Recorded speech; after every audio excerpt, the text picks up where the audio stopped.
tomto videu si ukážeme používanie vákuového dojacieho zariadenia, ktoré vám prináša na Slovensko spoločnosť Valdos. Ručná vákuová pumpa na dojenie mlieka a mledziva je vhodná pre malé a stredné farmy, jednotlivcov a chovateľov, ale aj pre veľké farmy pre kvalitný odber kolostra. Prečo ho používať? Zjednodušuje prácu pre chovateľa. Zvyšuje ekonomickosť odberu a dbá na pohodlie zvieratá. Je vhodné pre ovce, kozy, kravy i kone. Má rôzne veľkosti, aby ste odber mlieka alebo mledziva mohli prispôsobiť veľkosti struku zvieraťa. Ukážeme si to v praxi na tejto ovečke, ktorá má veľké struky.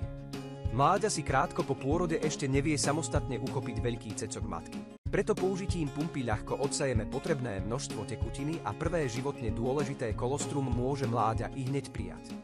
Odsávačku nasadíte, párkrát zapumpujete a keď začne mlieko alebo kolostrum tiecť, prestanete pumpovať. Následne, keď oslabne prietok, 3-krát zapumpujete a tok sa obnoví. Pumpa je veľmi šetrná k strukom a zároveň napomáhajúca ruke človeka. Potlačením fľašky proti pumpe uvoľníte potlak, nasadíte cumlík a môžete i hneď napojiť mláďa. Po pár minútach sa v jeho čreve začnú vstrebávať imunoglobulíny, teda protilátky. Jahňa je tak ochránené pred infekciou i hneď po pôrode.